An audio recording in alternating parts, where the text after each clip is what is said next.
ਵਾਹਿਗੁਰੂ ਜੀ ਕਾ ਖਾਲਸਾ ਵਾਹਿਗੁਰੂ ਜੀ ਕੀ ਫਤਿਹ। ਮੈਂ ਤੁਹਾਡੀ ਹੋਸਟ ਨੀਲਮ ਕੌਰ ਤੇ ਮੈਂ ਟੀਵੀ 84 ਦੇ ਸਾਰੇ ਦਰਸ਼ਕਾਂ ਦਾ ਹਾਰਦਿਕ ਸਵਾਗਤ ਕਰਦੀ ਹਾਂ। ਪ੍ਰੋਗਰਾਮ ਸੱਚੋ ਸੱਚ ਵਿੱਚ ਰੋਜ਼ਾਨਾ ਦੀ ਤਰ੍ਹਾਂ ਤੁਹਾਡੇ ਤੇ ਸਾਡੇ ਹਰਮਨ ਪਿਆਰੇ ਡਾਕਟਰ ਅਮਰਜੀਤ ਸਿੰਘ ਮੇਰੇ ਨਾਲ ਬੈਠੇ ਨੇ। ਆਓ ਨਾ ਮਿਲ ਕੇ ਪ੍ਰੋਗਰਾਮ ਸ਼ੁਰੂ ਕਰਦੇ ਹਾਂ। ਜੀ ਡਾਕਟਰ ਸਾਹਿਬ, welcome to our show. Thank you very much. ਜੀ ਡਾਕਟਰ ਸਾਹਿਬ, ਅੱਜ 12 ਫਰਵਰੀ 2015 30 ਮਾਘ ਨਾਨਕਸ਼ਾਹੀ ਸੰਮਤ 546 ਦਾ ਦਿਨ ਹੈ ਤੇ ਹੁਣ ਅਸੀਂ ਆਪਣੇ ਪ੍ਰੋਗਰਾਮ ਦੇ ਸ਼ੁਰੂ ਵਿੱਚ ਡਿਸਕਸ ਕਰਾਂਗੇ ਅੱਜ ਦਾ ਕੋਈ ਅਹਿਮ ਮੁੱਦਾ। ਤੇ ਡਾਕਟਰ ਸਾਹਿਬ ਦੱਸੋ ਸਾਡੇ ਦਰਸ਼ਕਾਂ ਨੂੰ ਅੱਜ ਦਾ ਕੋਈ ਅਹਿਮ ਮੁੱਦਾ। ਦੇਖੋ, ਅੱਜ 12 ਫਰਵਰੀ ਦਾ ਦਿਨ ਹੈ ਔਰ ਇਹ ਦਿਨ ਸੰਤ ਜਰਨੈਲ ਸਿੰਘ ਜੀ ਖਾਲਸਾ ਪਿੰਡਰਾਂ ਵਾਲਿਆਂ ਦੇ ਜਨਮ ਦਿਨ ਦੇ ਤੌਰ 'ਤੇ ਸਭ ਤੋਂ ਪਹਿਲਾਂ ਅੱਜ ਤੋਂ ਲਗਭਗ 20-22 ਸਾਲ ਪਹਿਲਾਂ ਸਰ ਸਿਮਰਨਜੀਤ ਸਿੰਘ ਮਾਨ ਹੋਰਾਂ ਦੀ ਪਾਰਟੀ ਨੇ ਫਤਿਹਗੜ੍ਹ ਸਾਹਿਬ ਵਿਖੇ ਮਨਾਉਣਾ ਸ਼ੁਰੂ ਕੀਤਾ ਸੀ ਜੀ। ਔਰ ਉਹਨਾਂ ਵੱਲੋਂ ਜਿਹੜਾ ਤਰਕ ਦਿੱਤਾ ਗਿਆ ਸੀ ਕਿ ਵੀ ਉਹ ਦਿਨ ਇਹਨਾਂ ਨੇ ਕਿਉਂ ਸ਼ੁਰੂ ਕੀਤਾ, ਉਹਨਾਂ ਦਾ ਕਹਿਣਾ ਸੀ ਕਿ ਕਿਉਂਕਿ ਸੰਤਾਂ ਦੀ ਸ਼ਹੀਦੀ 6 ਜੂਨ 1984 ਦੀ ਹੈ, ਪਰ ਉਸ ਵੇਲੇ ਅਜੇ ਦਮਦਮੀ ਟਕਸਾਲ ਵੀ ਉਹਨਾਂ ਦੀ ਸ਼ਹੀਦੀ ਤੋਂ ਮੁਨਕਰ ਸੀ। ਇੱਕ ਵੱਖਰਾ ਵਿਸ਼ਾ ਹੈ ਕਿ 20 ਸਾਲ ਸੰਤਾਂ ਦੀ ਸ਼ਹਾਦਤ ਤੋਂ ਇਨਕਾਰ ਕਰਨ ਵਾਲਿਆਂ ਨੂੰ ਕਿਉਂ ਨਹੀਂ ਅਜੇ ਤੱਕ ਕੌਮ ਨੇ ਜਵਾਬਦੇਹ ਬਣਾਇਆ ਔਰ ਉਸ ਦਾ ਕੀ ਪਿਛੋਕੜ ਸੀ। ਭਾਰਤੀ ਏਜੰਸੀਆਂ ਦੀ ਇਹ ਖੇਡ ਜਿਹਦੇ ਥੱਲੇ ਸੰਤਾਂ ਨੂੰ ਸ਼ਹੀਦ ਦਾ ਰੁਤਬਾ ਵੀ ਡਿਨਾਈ ਕੀਤਾ ਗਿਆ ਔਰ ਜਿਹੜੀ ਅਗਵਾਈ ਦਮਦਮੀ ਟਕਸਾਲ ਤੋਂ ਪੰਥ ਲਈ ਨਿਕਲ ਸਕਦੀ ਸੀ ਸੰਤਾਂ ਤੋਂ ਬਾਅਦ, ਉਸ ਅਗਵਾਈ ਤੋਂ ਵੀ ਮਹਿਰੂਮ ਕੀਤਾ ਗਿਆ। ਸੋ ਸ਼ਾਇਦ ਸਿੱਖ ਕੌਮ ਦੀ ਇੱਕ ਰਹੀ ਹੈ ਆਦਤ ਹੀ ਮੈਂ ਕਹਾਂਗਾ ਜੀ ਕਿ ਅਸੀਂ ਬਹੁਤ ਜਲਦੀ ਬੰਦਿਆਂ ਦੀਆਂ ਕਰਤੂਤਾਂ ਵੀ ਭੁੱਲ ਜਾਂਦੇ ਹਾਂ ਔਰ ਛੱਡੋ ਪਰਾਂ ਕਰਕੇ ਫਿਰ ਉਹੀ ਲੋਕ ਜਿਹੜੇ ਨੇ ਹੋਰ ਰੂਪ ਦੇ ਵਿੱਚ ਆ ਕੇ ਅੱਗੋਂ ਨੁਕਸਾਨ ਕਰਦੇ ਨੇ। ਪਰ ਮਾਨ ਸਾਹਿਬ ਦਾ ਇਹੀ ਕਹਿਣਾ ਸੀ ਕਿ ਵੀ ਅਸੀਂ ਦੇਖ ਰਹੇ ਸੀ ਕਿ ਹਕੂਮਤ ਦਾ ਜ਼ੋਰ ਲੱਗਿਆ ਕਿ ਸੰਤਾਂ ਦੀ ਸੋਚ ਨੂੰ ਖਤਮ ਕੀਤਾ ਜਾਏ। ਸ਼ਹੀਦੀ ਤੋਂ ਦਮਦਮੀ ਟਕਸਾਲ ਇਨਕਾਰੀ ਸੀ, ਅਸੀਂ ਉਹਨਾਂ ਦੇ ਨਾਲ ਕੋਈ ਟੱਕਰ ਨਹੀਂ ਸੀ ਲੈਣਾ ਚਾਹੁੰਦੇ ਜੀ। ਸੋ ਅਸੀਂ ਜਿਹੜਾ ਇਸ ਦਿਨ ਨੂੰ ਹੀ ਮਨਾਉਣਾ ਸ਼ੁਰੂ ਕੀਤਾ। ਇਹ 12 ਫਰਵਰੀ ਕਿਵੇਂ ਚੁਣਿਆ ਗਿਆ? ਕਿਉਂਕਿ ਜਦੋਂ ਅਸੀਂ ਸੰਤਾਂ ਨਾਲ ਸੰਬੰਧਿਤ ਅੱਡ ਜਾਣਕਾਰੀ ਦੇਖਦੇ ਹਾਂ ਤੇ ਇਹ ਦਿਨ 2 ਜੂਨ 1947 ਦਾ ਬਣਦਾ, ਜਿਸ ਦਿਨ ਸੰਤਾਂ ਦਾ ਜਨਮ ਪਿੰਡ ਰੋਡੇ ਜਿਹੜਾ ਉਸ ਵੇਲੇ ਸ਼ਾਇਦ ਡਿਸਟ੍ਰਿਕਟ ਫਿਰੋਜ਼ਪੁਰ ਸੀ ਜਾਂ ਫਿਰ ਫਰੀਦਕੋਟ 'ਚ ਹੋਏਗਾ, ਹੁਣ ਇਹ ਜ਼ਿਲ੍ਹਾ ਮੋਗਾ ਦਾ ਹਿੱਸਾ ਹੈ, ਉਸ ਦੇ ਵਿੱਚ ਹੋਇਆ ਜੀ। ਸੋ ਇਸ ਕੰਟਰੋਵਰਸੀ ਨੂੰ ਪਾਸੇ ਰੱਖਦੇ ਹਾਂ। ਮੈਂ ਸਮਝਦਾ ਵੀ ਕਈ ਵਾਰ ਅੱਜ ਵੀ ਇਸ ਕਿਸਮ ਦੇ ਲੋਕ ਸਾਨੂੰ ਇੱਥੇ ਮਿਲ ਜਾਣਗੇ ਜਿਹੜੇ ਕਹਿਣਗੇ ਕਿ ਜੀ ਇੱਥੇ ਤੁਸੀਂ ਗੱਲਾਂ ਕਰਦੇ ਹੋ ਔਰ ਬਾਹਰ ਖਾਲਿਸਤਾਨ ਦੀ ਗੱਲ ਹੁੰਦੀ ਹੈ, ਉੱਥੇ ਪੰਜਾਬ 'ਚ ਤਾਂ ਕੋਈ ਜਿਹੜਾ ਗੱਲ ਕਰਕੇ ਹੀ ਰਾਜੀ ਨਹੀਂ। ਪਰ ਅੱਜ ਜਿੰਨਾ ਵੱਡਾ ਇਕੱਠ ਗੁਰਦੁਆਰਾ ਫਤਿਹਗੜ੍ਹ ਸਾਹਿਬ ਵਿਖੇ ਹੋਇਆ, ਜਿੱਥੇ ਕਿ ਲਗਾਤਾਰਤਾ ਨਾਲ ਪਿਛਲੇ ਇਹਨਾਂ ਸਾਰੇ ਸਾਲਾਂ ਤੋਂ ਸ਼੍ਰੋਮਣੀ ਅਕਾਲੀ ਦਲ ਅੰਮ੍ਰਿਤਸਰ ਵੱਲੋਂ ਇਹ ਦਿਨ ਮਨਾਇਆ ਜਾਂਦਾ ਹੈ ਜੀ, ਇਹ ਆਪਣੇ ਆਪ ਵਿੱਚ ਇਸ ਗੱਲ ਦਾ ਸਬੂਤ ਹੈ ਕਿ ਇਹਦੇ ਬਾਵਜੂਦ ਹਕੂਮਤ ਨੇ ਪਿੰਡਰਾਂ ਵਾਲਿਆਂ ਨੂੰ ਇੱਕ ਖੂੰਖਾਰ ਅੱਤਵਾਦੀ, ਚੰਬਲ ਘਾਟੀ ਦਾ ਡਾਕੂ, ਇੱਕ ਬਲੱਡ ਥਰਸਟੀ ਮੈਨ, ਇੱਕ ਟ੍ਰਿਗਰ ਹੈਪੀ ਮੈਨ, ਇੱਕ ਫੈਨੈਟਿਕ ਫੰਡਾਮੈਂਟਲਿਸਟ, ਕਾਂਗਰਸ ਦੀ ਉਪਜ, ਇੰਦਰਾ ਗਾਂਧੀ ਦੀ ਉਪਜ, ਇਸ ਕਿਸਮ ਦੇ ਜਿਹੜੇ ਬਹੁਤ ਸਾਰੇ ਨੈਗੇਟਿਵ ਦਿੱਤੇ। ਲੇਕਿਨ ਇਹਦੇ ਬਾਵਜੂਦ ਨਾ ਸਿਰਫ ਸਿੱਖ ਕੌਮ ਨੇ ਇੱਕ ਬੜੇ ਲੋਕਤੰਤਰੀ ਤਰੀਕੇ ਨਾਲ ਦੁਨੀਆ ਭਰ ਦੇ ਵਿੱਚ ਆਪਸੀ ਕੰਸੈਂਸਸ ਦੇ ਨਾਲ ਸੰਤ ਜਰਨੈਲ ਸਿੰਘ ਖਾਲਸਾ ਪਿੰਡਾਂ ਵਾਲਿਆਂ ਨੂੰ 20ਵੀਂ ਸਦੀ ਦਾ ਮਹਾਨ ਸਿੱਖ ਐਲਾਨਿਆ,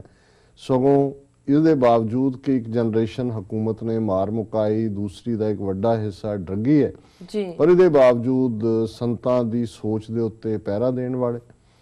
ਔਰ ਪੰਜਾਬ ਦੇ ਵਿੱਚ ਜਿਵੇਂ ਫਤਿਹਗੜ੍ਹ ਸਾਹਿਬ ਸਿੱਖ ਸੰਗਤਾਂ ਹੁਮਾ ਕੇ ਜੁੜੀਆਂ ਨੇ, ਇਹ ਇਸ ਗੱਲ ਦਾ ਸਬੂਤ ਹੈ ਕਿ ਉੱਥੇ ਅੱਜ ਵੀ ਸੰਤ ਪਿੰਡਾਂ ਵਾਲਿਆਂ ਦੀ ਸ਼ਖਸੀਅਤ, ਉਹਨਾਂ ਦੀ ਜਿਹੜੀ ਇਸ ਪਾਸੇ ਪੇਸ਼ਕਦਮੀ ਹੈ ਕੌਮੀ ਕੌਜ਼ ਲਈ, ਉਸ ਦੇ ਐਡਮਾਇਰਰ ਨੇ।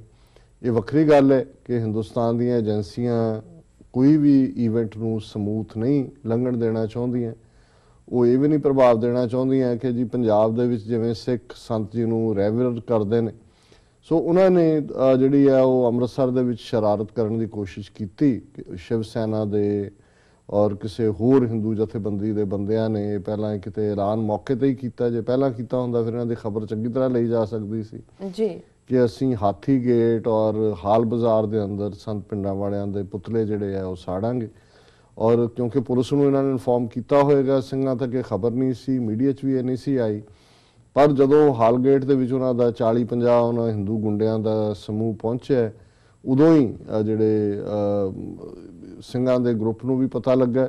ਔਰ ਉਹ ਉੱਥੇ ਪਹੁੰਚ ਗਏ ਔਰ ਪਹਿਲਾਂ ਤਾਂ ਪੁਲਿਸ ਦਾ ਜਿਹੜਾ ਕੋਈ ਜੂਨੀਅਰ ਆਫੀਸ਼ੀਅਲ ਸੀ ਉਹਨਾਂ ਨੂੰ ਕਹਿ ਰਿਹਾ ਸੀ ਲਾਓ ਅੱਗ ਲਾਓ ਅੱਗ। ਜੀ ਇਨ ਦਾ ਮੀਨ ਟਾਈਮ ਜਦੋਂ ਸਿੰਘ ਅਪੀਅਰ ਹੋਏ ਫਿਰ ਪੁਲਿਸ ਨੂੰ ਵੀ ਹੱਥਾਂ ਪੈਰਾਂ ਦੀ ਪੈ ਗਈ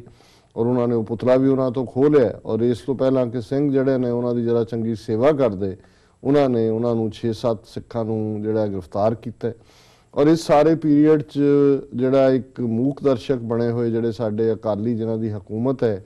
ਫਿਰ ਜਦੋਂ ਇਹ ਵਾਕਿਆ ਹੋ ਗਿਆ ਫਿਰ ਜਥੇਦਾਰ ਅਕਾਲ ਤਖਤ ਸਾਹਿਬ ਨੇ ਵੀ ਬਿਆਨ ਦੇ ਦਿੱਤਾ ਕਿ ਜੀ ਦੇਖੋ ਇਹ ਜਿਹੜੇ ਇਹ ਉਹਨਾਂ ਦਾ ਅਪਮਾਨ ਕਰਨ ਵਾਲੇ ਨੇ ਸ਼ਹੀਦ ਦਾ, ਉਹਨਾਂ ਨੂੰ ਕੁਛ ਨਹੀਂ ਕਿਹਾ, ਸਿੰਘਾਂ ਨੂੰ ਫੜ ਲਿਆ। ਪਰ ਅਸੀਂ ਇਹ ਸਮਝਦੇ ਹਾਂ ਕਿ ਇਹ ਘਟਨਾ ਵੀ ਔਰ ਇਸ ਕਿਸਮ ਦੇ ਆਪਣੇ ਜਿਹੜੇ ਕਿਰਾਏ ਦੇ ਭਾੜੇ ਦੇ ਗੁੰਡੇ ਨੇ ਉਹਨਾਂ ਤੋਂ ਏਜੰਸੀਆਂ ਦਾ ਇਹ ਕਾਰਾ ਕਰਨਾ ਵੀ ਦੱਸਦਾ ਵੀ ਈਵਨ ਸ਼ਾਂਤਮਈ ਮਾਹੌਲ 'ਚ ਸੰਤ ਪਿੰਡਾਂ ਵਾਲਿਆਂ ਦਾ ਜਨਮ ਦਿਨ ਮਨਾਇਆ ਜਾਣਾ ਵੀ ਉਹਨਾਂ ਨੂੰ ਜਿਹੜਾ ਉਹ ਕਬੂਲ ਨਹੀਂ। ਜੀ ਸੋ ਅਸੀਂ ਸਮਝਦੇ ਹਾਂ ਕਿ ਇਸ ਦਿਨ ਨਾਲ ਸੰਬੰਧਿਤ ਬਹੁਤ ਸਾਰੇ ਸਮਾਗਮ ਥਾਂ ਥਾਈਂ ਹੋ ਰਹੇ ਨੇ ਔਰ ਅਸੀਂ ਇਸ New York, new Jersey, Connecticut, tri state ਦੀਆਂ ਸਿੱਖ ਸੰਗਤਾਂ ਦੀ ਜਾਣਕਾਰੀ ਲਈ ਦੱਸਣਾ ਚਾਹੁੰਦੇ ਕਿ 15 ਜਨਵਰੀ ਐਤਵਾਰ ਨੂੰ ਦੁਆਬਾ ਸਿੱਖ ਐਸੋਸੀਏਸ਼ਨ, ਪੰਥਕ ਸਿੱਖ ਸੁਸਾਇਟੀ, ਅਮਰੀਕਨ ਸਿੱਖ ਐਸੋਸੀਏਸ਼ਨ ਤੇ ਸ਼ਹੀਦ ਭਗਤ ਸਿੰਘ ਐਸੋਸੀਏਸ਼ਨ ਵੱਲੋਂ ਸਿੱਖ ਸੈਂਟਰ ਆਫ ਨਿਊਯਾਰਕ, ਜਿਸ ਦਾ address 222 95th avenue, Queens village, New York ਹੈ, ਇਹ ਦਿਨ ਬੜੇ ਉਤਸ਼ਾਹ ਦੇ ਨਾਲ ਮਨਾਇਆ ਜਾ ਰਿਹਾ ਜੀ ਔਰ ਇਹਦੇ 'ਚ ਅਸੀਂ ਵੀ ਪਾਰਟਿਸਿਪੇਟ ਕਰਾਂਗੇ। ਔਰ ਉਹਨਾਂ ਨੇ ਇਸ ਗੱਲ ਨੂੰ ਕਈ ਮਹੀਨੇ ਪਹਿਲਾਂ ਦਾ ਪਲਾਨ ਕੀਤਾ ਹੋਇਆ। ਦੁਆਬਾ ਸਿੱਖ ਐਸੋਸੀਏਸ਼ਨ ਨੇ ਪਹਿਲਾਂ ਵੀ ਸਮਾਗਮ ਰਿਚਮੰਡ ਹਿੱਲ ਦੇ ਵਿੱਚ ਵੀ ਕੀਤਾ ਹੈ। ਪਿਛਲੇ ਦਿਨਾਂ 'ਚ ਜਿਹੜਾ ਖਾਸ ਤੌਰ ਤੇ ਕੌਮਾ ਗਾਟਾ ਮਾਰੂ ਦੇ ਸ਼ਹੀਦਾਂ ਨਾਲ ਸੰਬੰਧਿਤ ਸਮਾਗਮ ਗੁਰਦੁਆਰਾ ਸਾਹਿਬ ਫਲਸ਼ਿੰਗ 'ਚ ਕੀਤਾ ਗਿਆ। ਸੋ ਇਹ ਵੀ ਗੁਰਦੁਆਰਾ ਫਲਸ਼ਿੰਗ ਜਿਹੜਾ Sikh centre of New York 222 95th avenue, Queens village ਦੇ 'ਚ ਹੈ। 11 ਵਜੇ ਤੋਂ ਲੈ ਕੇ 2-3 ਵਜੇ ਤੱਕ ਦੀਵਾਨ ਸਜੇਗਾ ਜੀ। ਇਸ ਦੀ ਐਡ ਵੀ ਸਾਡੇ ਇਸ TV 84 ਤੇ ਰਨ ਹੋਏਗੀ ਹੁਣੇ।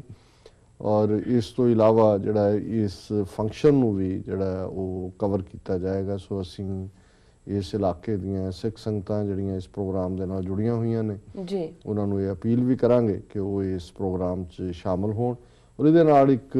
ਸੰਤਾਂ ਦੇ ਜਨਮ ਦਿਨ ਦੇ ਮੌਕੇ ਤੇ ਇਸ ਸੰਬੰਧਿਤ ਇੱਕ ਚੰਗੀ ਖਬਰ ਵੀ ਅਸੀਂ ਆਪਣੇ ਦੇਸ਼ ਵਿਦੇਸ਼ ਦੇ ਜਿਹੜੇ ਸਰੋਤੇ ਨੇ, ਦਰਸ਼ਕ ਨੇ, ਉਹਨਾਂ ਨਾਲ ਸਾਂਝੀ ਕਰਨਾ ਚਾਹੁੰਦੇ ਜੀ ਕਿ ਕੇਬਲ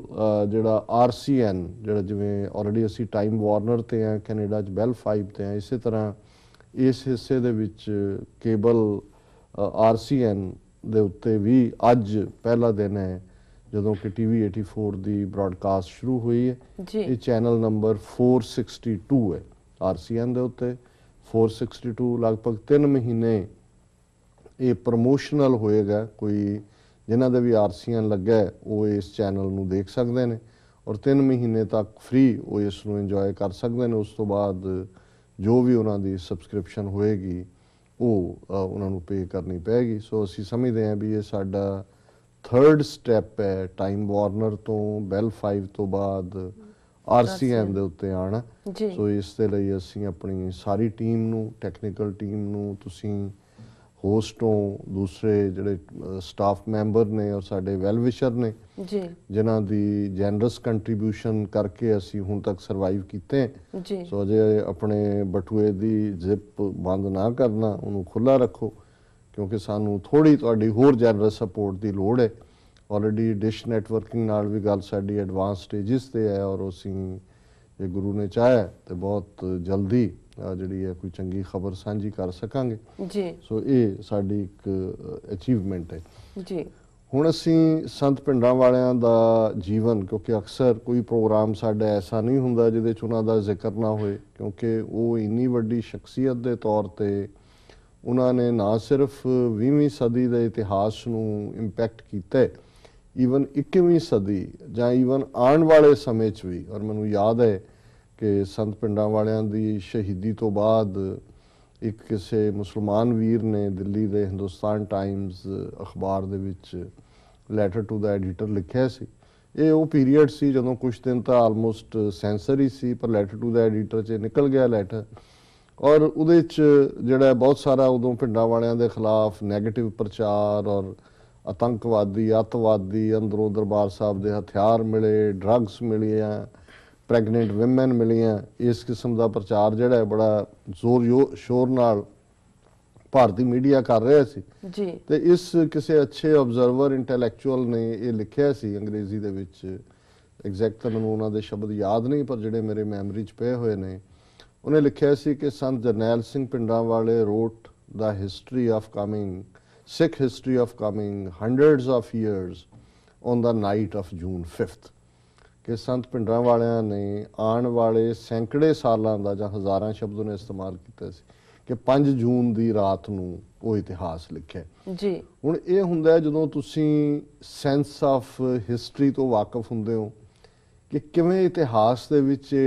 ਟਰਨਿੰਗ ਪੁਆਇੰਟ ਹੁੰਦੇ ਨੇ, ਔਰ ਉਹੀ ਦਿਨ ਨੇ ਜਦੋਂ ਕਿ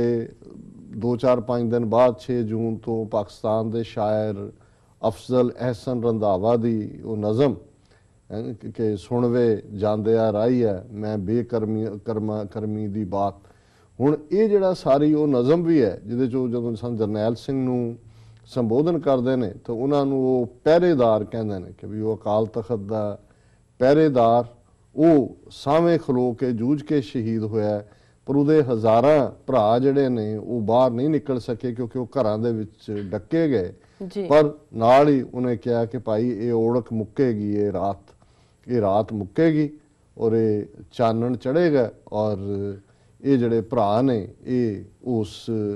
ਹਨੇਰੇ ਨੂੰ ਚਾਨਣ ਦੇ ਵਿੱਚ ਬਦਲਣਗੇ। ਸੋ ਅਸੀਂ ਇਹ ਸਮਝਦੇ ਹਾਂ ਵੀ ਇਹ ਹਿਸਟਰੀ ਦੇ ਉਹ ਮੋੜ ਦੇਣ ਵਾਲੇ ਪਲ ਹੁੰਦੇ ਨੇ, ਔਰ ਜਿਸ ਛੋਟੀ ਹਯਾਤੀ ਦੇ ਵਿੱਚ, ਛੋਟੇ ਜੀਵਨ ਦੇ ਵਿੱਚ 1947 ਦੇ ਵਿੱਚ 2 ਜੂਨ 1947 ਨੂੰ ਸੰਤਾਂ ਦਾ ਜਨਮ ਹੁੰਦਾ ਹੈ ਔਰ 5 ਜੂਨ ਦੀ ਰਾਤ ਨੂੰ 5 ਔਰ 6 ਜੂਨ ਦੀ ਦਰਮਿਆਨੀ ਰਾਤ ਉਹਨਾਂ ਦੀ ਸ਼ਹਾਦਤ ਹੁੰਦੀ ਹੈ। ਇਹ ਲਗਭਗ 37 ਸਾਲ ਦਾ ਸਮਾਂ ਬਣਦਾ ਔਰ ਇਸ ਸਮੇਂ ਦੇ ਵਿੱਚ ਹੁਣ ਬੇਸ਼ੱਕ ਪਰਿਵਾਰਕ ਵੇਰਵੇ ਉਹਨਾਂ ਦੇ ਪਿਤਾ ਜੀ ਬਾਬਾ ਜੋਗਿੰਦਰ ਸਿੰਘ, ਮਾਤਾ ਨਿਹਾਲ ਕੌਰ, ਉਹ 7 ਭਰਾਵਾਂ ਦੇ ਵਿੱਚ, ਭਰਾਵਾਂ ਭੈਣਾਂ 'ਚ ਸਭ ਤੋਂ ਛੋਟੇ ਨੇ, hard life, step mother, 2 mothers ਸਨ ਜੀ। ਸੋ ਉਹਨਾਂ ਦਾ ਕੋਈ ਪਰਿਵਾਰਕ ਤੌਰ ਦੇ ਉੱਤੇ ਵੀ ਕੋਈ ਉਹਨਾਂ ਦਾ ਜੀਵਨ ਜਿਹੜਾ ਹੈ ਉਹ ਉਸ ਕਿਸਮ ਦਾ ਸੌਖਾ ਨਹੀਂ ਸੀ ਜਿਵੇਂ ਅਸੀਂ ਆਪਣੇ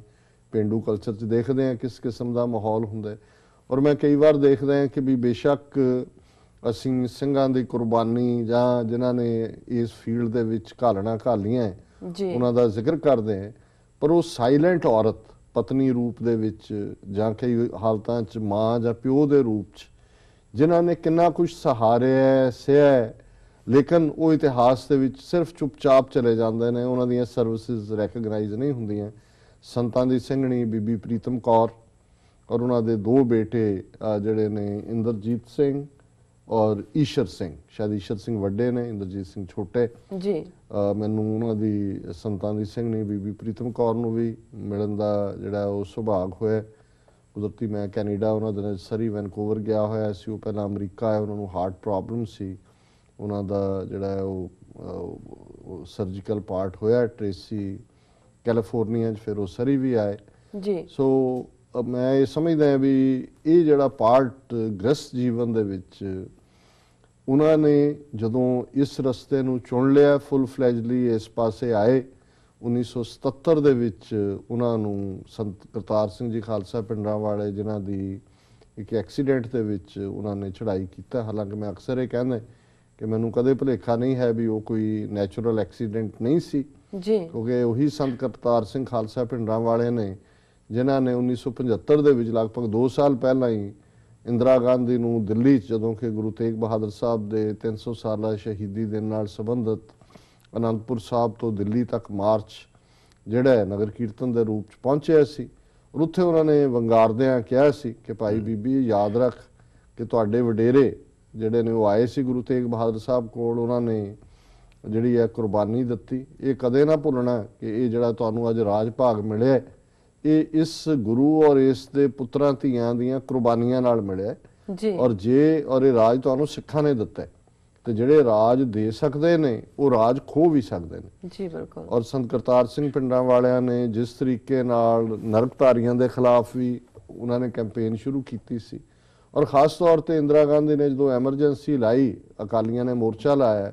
ਲੇਕਿਨ ਉਹਦੇ 'ਚ ਸਭ ਤੋਂ ਜ਼ਿਆਦਾ ਕੰਟਰੀਬਿਊਸ਼ਨ ਸੰਤ ਕਰਤਾਰ ਸਿੰਘ ਖਾਲਸਾ ਭਿੰਡਰਾਂਵਾਲਿਆਂ ਦੀ ਸੀ। ਲਗਭਗ 40 ਤੋਂ ਜ਼ਿਆਦਾ ਜਲੂਸ ਉਸ ਵੇਲੇ ਪ੍ਰੋਟੈਸਟ ਦੇ ਵਿੱਚ ਐਮਰਜੈਂਸੀ ਦੇ ਖਿਲਾਫ ਸੰਤ ਕਰਤਾਰ ਸਿੰਘ ਖਾਲਸਾ ਭਿੰਡਰਾਂਵਾਲਿਆਂ ਨੇ ਕੱਢੇ ਸਨ। ਸੋ ਸੰਤਾਂ ਦੇ ਚੜ੍ਹਾਈ ਕਰਨ ਤੋਂ ਬਾਅਦ ਸੰਤ ਜਰਨੈਲ ਸਿੰਘ ਖਾਲਸਾ ਭਿੰਡਰਾਂਵਾਲੇ ਜਿਹੜੇ ਨੇ ਉਹਨਾਂ ਨੂੰ ਸੇਵਾ ਸੰਭਾਲ ਟਕਸਾਲ ਦੀ ਮਿਲੀ। ਮੈਂ ਆਪਣੇ ਆਪ ਨੂੰ ਵਡਭਾਗੀ ਵੀ ਸਮਝਦਾ ਕਿ ਉਸੇ ਸਾਲ 'ਚ ਹੀ ਅਚਾਨਕ, ਕਿਉਂਕਿ ਅਜੇ ਉਹਨਾਂ ਨੂੰ ਸੇਵਾ ਲਿਆ 2 ਮਹੀਨੇ ਹੀ ਹੋਏ ਸੀ, ਤੇ 1977 'ਚ ਜਲੰਧਰ 'ਚ ਮੈਨੂੰ ਉਹਨਾਂ ਦੇ ਦਰਸ਼ਨ ਕਰਨ ਦਾ ਸੁਭਾਗ ਮਿਲਿਆ। Montgomery Guru Nanak college of education ਹੈ, ਉੱਥੇ ਸਾਲਾਨਾ ਕੀਰਤਨ ਦਰਬਾਰ ਉਦੋਂ ਸ਼ੁਰੂ ਹੀ ਹੋਏ ਸੀ 70ਵਿਆਂ ਦੇ ਵਿੱਚ। ਮੈਂ ਵੀ ਅਜੇ ਵਿਦਿਆਰਥੀ ਸਾਂ, ਪੜ੍ਹਦਾ ਸਾਂ, ਔਰ ਉੱਥੇ ਹੀ ਕੀਰਤਨ ਦਰਬਾਰ ਚੱਲ ਰਿਹਾ ਸੀ, ਰਾਤ ਦਾ ਦੀਵਾਨ। ਔਰ ਸਟੇਜ ਤੇ ਜਿਹੜਾ ਉਹਨਾਂ ਨੇ ਰੋਕ ਕੇ ਕਿਹਾ ਕਿ ਜੀ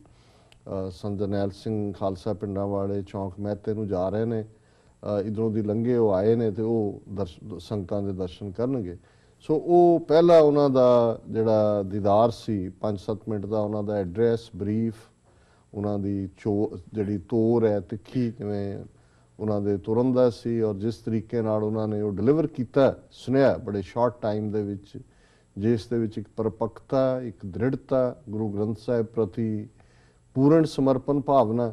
ਔਰ ਸਿੱਧੀ ਸਾਦੀ ਜ਼ਬਾਨ ਪਰ ਚਿਹਰੇ ਤੇ ਦ੍ਰਿੜਤਾ, ਸ਼ਬਦਾਂ ਦੇ ਵਿੱਚ ਜਿਹੜੀ ਹੈ ਉਹ ਬਹੁਤ ਮਜ਼ਬੂਤੀ ਔਰ ਬੁਲੰਦ ਆਵਾਜ਼। ਸੋ ਇਹ ਪਹਿਲਾ ਉਹਨਾਂ ਦਾ ਜਲਵਾਗਰ ਹੋਣਾ ਸੀ। ਉਸ ਤੋਂ ਬਾਅਦ ਅਕਸਰ ਜੂਨ 84 ਤੱਕ ਹੁੰਦਿਆਂ ਜਦੋਂ ਧਰਮਯੁੱਧ ਮੋਰਚੇ ਦੇ ਸੰਬੰਧ 'ਚ ਅਕਾਲ ਤਖਤ ਸਾਹਿਬ ਗੁਰੂ ਨਾਨਕ ਨਿਵਾਸ ਰਹੇ ਤਾਂ ਅਕਸਰ ਮਿਲਣ ਦਾ ਵੀ ਮੌਕਾ ਬਣਦਾ ਰਿਹਾ। ਸੋ ਮੈਂ ਸਮਝਦਾ ਹਾਂ ਕਿ ਵੀ ਜਦੋਂ ਅਸੀਂ ਆਪਣੇ ਇਤਿਹਾਸ ਦੇ ਹਵਾਲੇ ਨਾਲ ਹੀ ਦੇਖਦੇ ਹਾਂ ਤੇ ਬਾਬਾ ਬੰਦਾ ਸਿੰਘ ਬਹਾਦਰ ਤੋਂ ਬਾਅਦ ਉਹ ਸ਼ਖਸੀਅਤ ਨੇ, ਕਿਉਂਕਿ ਬਾਬਾ ਬੰਦਾ ਸਿੰਘ ਬਹਾਦਰ ਵੀ 1708 'ਚ 10ਵੇਂ ਪਾਤਸ਼ਾਹ ਨੂੰ ਜਿਹੜਾ ਉਹਨਾਂ ਦੇ ਸਨਮੁਖ ਹੁੰਦੇ ਨੇ, ਥਾਪੜਾ, ਅੰਮ੍ਰਿਤ ਦੀ ਦਾਤ, ਤੇ 1715 ਦੇ ਵਿੱਚ ਉਹ ਗ੍ਰਿਫਤਾਰ ਹੋ ਜਾਂਦੇ ਨੇ। ਦਸੰਬਰ 1716 'ਚ ਸ਼ਹੀਦੀ ਹੁੰਦੀ ਹੈ। ਲੇਕਿਨ ਇੱਕ ਸ਼ਾਰਟ ਟਾਈਮ 'ਚ ਜਿਵੇਂ ਉਹਨਾਂ ਨੇ ਦਿੱਲੀ ਤਖਤ ਨੂੰ ਹਿਲਾਇਆ, ਬਾਬਾ ਬੰਦਾ ਸਿੰਘ ਨੇ ਪਹਿਲਾ ਖਾਲਸਾ ਰਾਜ ਕਾਇਮ ਕੀਤਾ, ਬਹਾਦਰੀ ਦੇ ਜੌਹਰ ਦਿਖਾਏ, ਔਰ ਸਿੱਖਾਂ ਦੇ ਵਿੱਚ ਇਹ ਵਿਸ਼ਵਾਸ ਭਰਿਆ, ਆਤਮ ਵਿਸ਼ਵਾਸ ਉਹਨਾਂ ਨੂੰ ਦਿੱਤਾ ਕਿ ਬਈ ਇਹ ਮੁਗਲ ਅਜਿੱਤ ਨਹੀਂ ਨੇ। ਔਰ ਇਹ 10ਵੇਂ ਪਾਤਸ਼ਾਹ ਦਾ ਹੀ ਇਹ ਦੱਸਿਆ ਹੋਇਆ ਰਸਤਾ ਸੀ ਕਿ ਰਾਜ ਕਰੇਗਾ ਖਾਲਸਾ, ਔਰ ਉਸ ਖਾਲਸਾ ਰਾਜ ਦੇ ਜਿਹੜੇ ਮੁੱਢਲੇ ਪ੍ਰਿੰਸੀਪਲ ਨੇ ਉਹ ਲੇਆਊਟ ਕੀਤੇ। ਇਸੇ ਤਰ੍ਹਾਂ ਜਿਹੜਾ ਸੰਤ ਜਰਨੈਲ ਸਿੰਘ ਖਾਲਸਾ ਭਿੰਡਰਾਂਵਾਲੇ 1977 'ਚ ਸੇਵਾ ਲਈ ਅੱਗੇ ਆਉਂਦੇ ਨੇ ਔਰ 1984 'ਚ ਉਹਨਾਂ ਦੀ ਸ਼ਹੀਦੀ ਹੋ ਜਾਂਦੀ ਹੈ। ਲਗਭਗ 7 ਸਾਲ ਦਾ ਸਮਾਂ। ਔਰ ਇਸ ਸਮੇਂ 'ਚ ਜਿਵੇਂ ਉਹਨਾਂ ਨੇ ਪੰਜਾਬ ਦੀ ਨਸ਼ਿਆਂ ਦੇ ਹਵਾਲੇ ਜਵਾਨੀ ਨੂੰ ਗੁਰੂ ਦੇ ਨਾਲ ਜੋੜਿਆ, ਅੰਮ੍ਰਿਤ ਦੀ ਦਾਤ ਥਾਂ ਥਾਂ ਵਿਚਰ ਕੇ ਅੰਮ੍ਰਿਤ ਸੰਚਾਰ ਕੀਤੇ, ਇਹ ਵਿਸ਼ਵਾਸ ਭਰਿਆ, ਔਰ ਕੌਮ ਨੂੰ ਪਹਿਲੀ ਵਾਰ ਸਿੱਧੇ ਔਰ ਸਪਸ਼ਟ ਸ਼ਬਦਾਂ 'ਚ 1849 ਤੋਂ ਬਾਅਦ, ਕਿਉਂਕਿ 1849 'ਚ ਸਿੱਖ ਰਾਜ ਅੰਗਰੇਜ਼ਾਂ ਦੇ ਪੇਟੇ ਪੈਂਦਾ, ਇਸ ਦੌਰਾਨ ਲਹਿਰਾਂ ਬਹੁਤ ਨੇ। ਅਸੀਂ ਅਕਸਰ ਭਾਈ ਮਹਾਰਾਜ ਸਿੰਘ, ਕੂਕਾ ਲਹਿਰ, ਗਦਰੀ ਲਹਿਰ, ਅਕਾਲੀ ਲਹਿਰ, ਬੱਬਰ ਅਕਾਲੀ ਲਹਿਰ, ਉਹਨਾਂ ਸਾਰਿਆਂ ਦਾ ਜ਼ਿਕਰ ਕਰਦੇ ਪਰ ਜਿਵੇਂ ਸਿੱਧਾ ਫੋਕਸ ਰੱਖ ਕੇ ਕਿ ਭਾਈ ਸਿੱਖ ਰਾਜ ਲੈਣੇ, ਔਰ ਜਿਵੇਂ ਉਹਨਾਂ ਦਾ ਇਹ ਪਪੂਲਰ ਕੋਟ ਹੈ ਕਿ ਵੀ ਪਹਿਲਾਂ ਅਸੀਂ ਟੋਪੀ ਆਜ਼ਾਦ ਕਰਾਈ ਹੈ, ਹੁਣ ਅਸੀਂ ਦਸਤਾਰ ਆਜ਼ਾਦ ਕਰਵਾਉਣੀ। ਸੋ ਜ਼ਾਹਰ ਹੈ ਕਿ ਇਸ ਇੱਕ ਸੈਂਟੈਂਸ ਦੇ ਵਿੱਚ ਸਾਡੀ ਜਿਹੜੀਆਂ 100 ਸਾਲ ਦੀਆਂ ਕੁਰਬਾਨੀਆਂ ਨੇ ਅੰਗਰੇਜ਼ਾਂ ਨੂੰ ਕੱਢਣ ਦੇ ਲਈ, ਉਹ ਇੱਕ ਫਿਕਰੇ ਜੀ ਆ ਜਾਂਦੀਆਂ ਕਿ ਅਸੀਂ ਟੋਪੀ ਆਜ਼ਾਦ ਕਰਾਈ, ਸਾਨੂੰ ਆਪਣੀ ਆਜ਼ਾਦੀ ਦਾ ਫਿਕਰ ਨਾ ਰਿਹਾ ਜਾਂ ਅਸੀਂ ਆਪਣੀ ਗੱਲ ਤੇ ਫੋਕਸ ਨਹੀਂ ਕੀਤਾ ਤੇ ਹੁਣ ਅਸੀਂ ਦਸਤਾਰ ਆਜ਼ਾਦ ਕਰਵਾਉਣੀ। ਜਦੋਂ ਉਹਨਾਂ ਨੂੰ ਇਹ ਪੁੱਛਿਆ ਜਾਂਦਾ ਸੀ ਕਿ ਭਾਈ ਤੁਸੀਂ ਖਾਲਿਸਤਾਨ ਦੇ ਹੱਕ 'ਚ ਹੋ ਜਾਂ ਵਿਰੋਧ, ਤਾਂ ਉਹਨਾਂ ਨੇ ਬੜੀ ਸਪਸ਼ਟਤਾ ਦੇ ਨਾਲ ਇਹ ਕਹਿਣਾ ਕਿ ਜੀ ਨਾ ਮੈਂ ਹੱਕ 'ਚ ਆ ਨਾ ਵਿਰੋਧ 'ਚ ਹੈ, ਪਰ ਜੇ ਮਿਲਦਾ ਹੋਏ ਤੇ ਜਿਵੇਂ ਬਲਦੇਵ ਸਿੰਘ ਨੇ ਬੇੜੀਆਂ 'ਚ ਵੱਟੇ ਪਾਏ ਸੀ, ਹੁਣ ਵੱਟੇ ਨਹੀਂ ਪਾਉਣ ਦੇਣੇ। ਸੋ ਜ਼ਾਹਰ ਹੈ ਕਿ ਉਹਨਾਂ ਨੂੰ ਬੇਸ਼ੱਕ ਉਹਨਾਂ ਦੀ ਸ਼ਖਸੀਅਤ ਮੁੱਢਲੇ ਤੌਰ ਤੇ ਧਾਰਮਿਕ ਸ਼ਖਸੀਅਤ ਸੀ, ਕਿਉਂਕਿ ਦਮਦਮੀ ਟਕਸਾਲ ਦੀ ਟ੍ਰੇਨਿੰਗ ਮੁੱਢਲੇ ਤੌਰ ਤੇ ਚੱਲਦੀ ਫਿਰਦੀ ਯੂਨੀਵਰਸਿਟੀ, ਬੱਚਿਆਂ ਨੂੰ ਜਿਹੜਾ ਗੁਰਮਤ ਦੀ ਸੰਥਿਆ, ਗੁਰਬਾਣੀ ਕਥਾ ਇਸ ਨਾਲ ਜੋੜਨਾ, ਔਰ ਉਹਨਾਂ ਦਾ ਜਿਹੜਾ ਧਾਰਮਿਕ ਤੌਰ ਤੇ ਬਿਆਨ ਕਰਨ ਦਾ ਅੰਦਾਜ਼ ਉਹੀ ਜਿਹੜਾ ਕਿ ਸੰਤ ਕਰਤਾਰ ਸਿੰਘ ਜਾਂ ਗਿਆਨੀ ਗੁਰਬਚਨ ਸਿੰਘ ਖਾਲਸਾ ਜਿਵੇਂ ਟਕਸਾਲ ਦੀ ਪਰੰਪਰਾ। ਸੋ ਉਹ ਪੱਖ ਉਹਨਾਂ ਦਾ ਉਵੇਂ ਹੀ ਸੀ। ਉਹ ਵਿਦਿਨ ਆਪਣੇ ਉਸ ਯੂਨੀਵਰਸਿਟੀ ਦੇ ਜਾਂ ਆਪਣੀ ਟਕਸਾਲ ਦੇ ਅੰਦਰ ਬਿਲਕੁਲ ਸਟ੍ਰਿਕਟਲੀ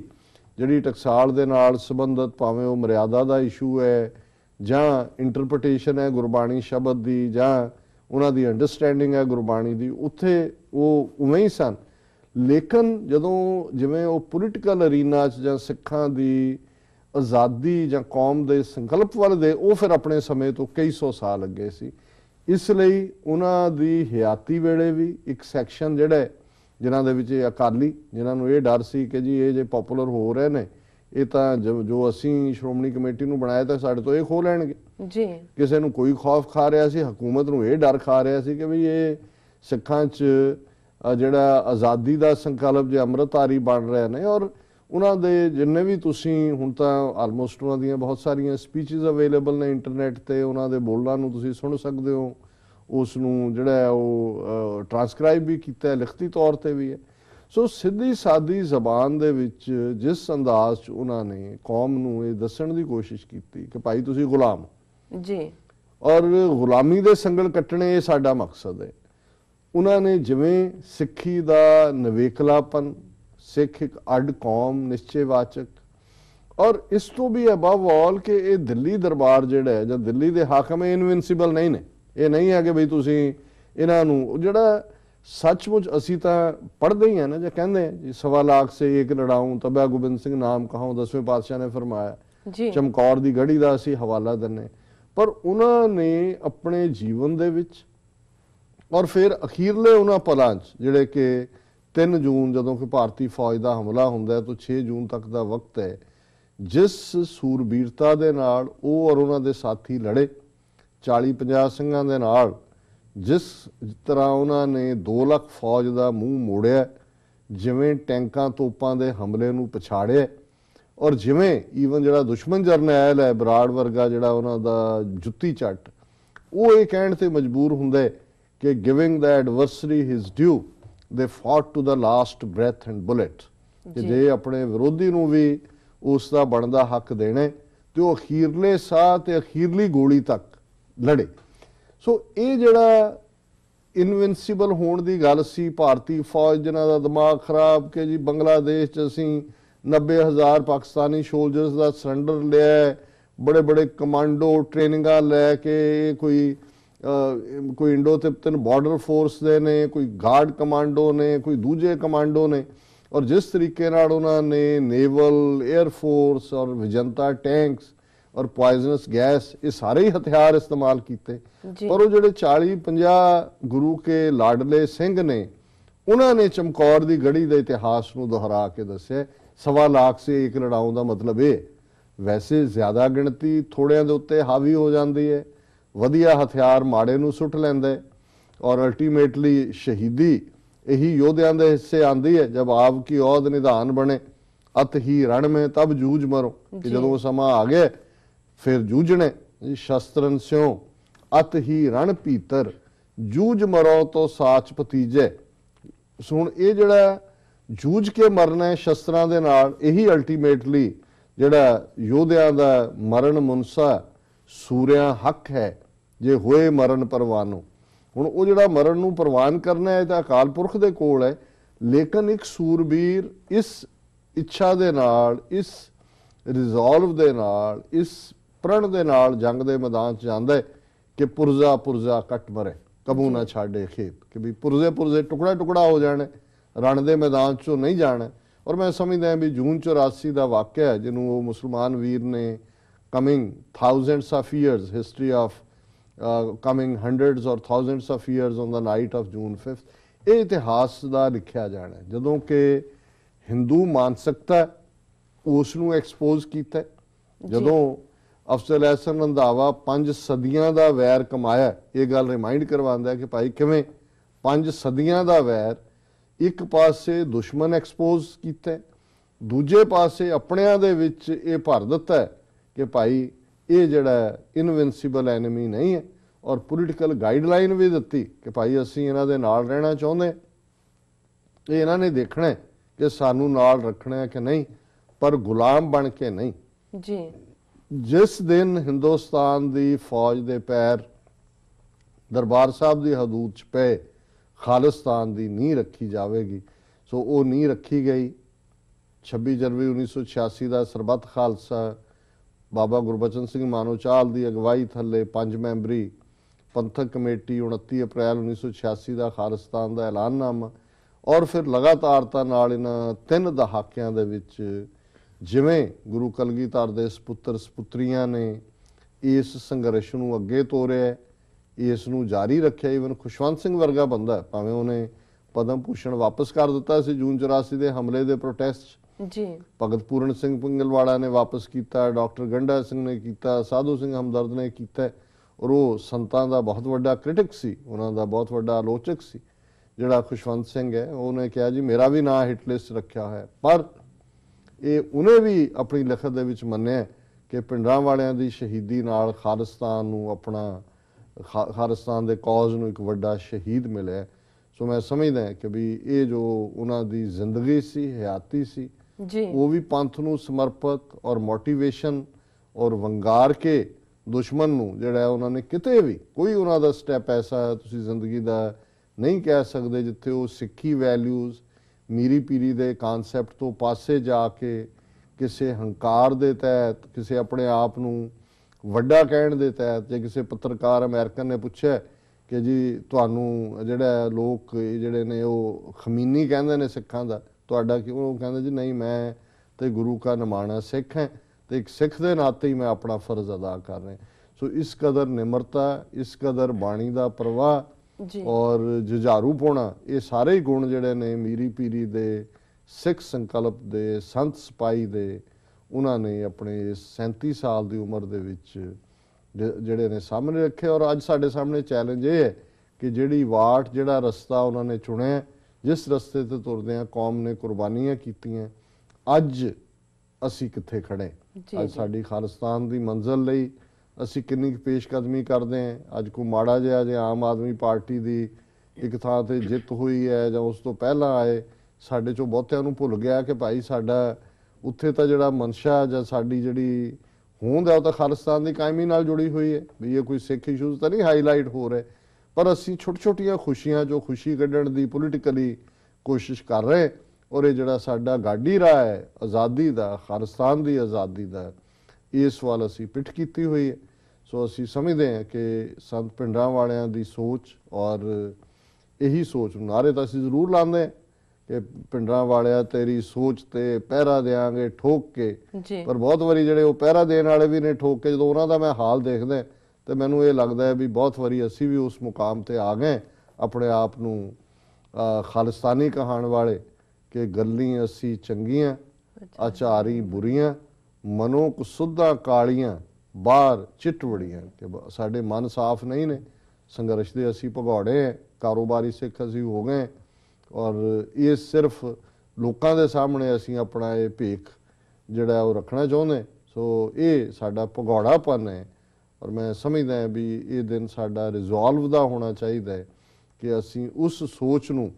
ਜਿਹੜੀ ਕਿ ਸੰਤਾਂ ਨੇ ਔਰ ਉਸ ਦੌਰ ਦੇ ਇਹਨਾਂ 30 ਵਰ੍ਹਿਆਂ ਦੇ ਹਜ਼ਾਰਾਂ ਸਿੰਘਾਂ ਸਿੰਘਣੀਆਂ ਨੇ ਆਪਣਾ ਖੂਨ ਡੋਲ ਕੇ ਜਿਹੜਾ ਉਸ ਧਰਤੀ ਦੇ ਉੱਤੇ ਕੌਮ ਦੀਆਂ ਚੌਂਕੀਆਂ, ਝੰਡੇ ਬੁੰਗੇ ਜੁਗੋ ਜੁਗ ਅਟਲ, ਖਾਲਿਸਤਾਨ ਦੀ ਕਾਇਮੀ ਦਾ ਸੰਕਲਪ, ਖਾਲਸਾ ਰਾਜ ਦੀ ਭਾਵਨਾ ਔਰ ਝੂਲ ਤੇ ਨਿਸ਼ਾਨ ਰਹੇ ਪੰਥ ਮਹਾਰਾਜ ਕੇ ਦੇ ਲਈ ਜਿਹੜਾ ਜੋ ਕੁਰਬਾਨ ਕੀਤਾ ਹੈ, ਇਸ ਗੱਲ ਨੂੰ ਅੱਗੇ ਤੋਰੀਏ। ਸੋ ਅਸੀਂ ਅੱਜ ਦਾ ਇਹ ਸਮੁੱਚਾ ਪ੍ਰੋਗਰਾਮ 20ਵੀਂ ਸਦੀ ਦੇ ਇਸ ਮਹਾਨ ਯੋਧੇ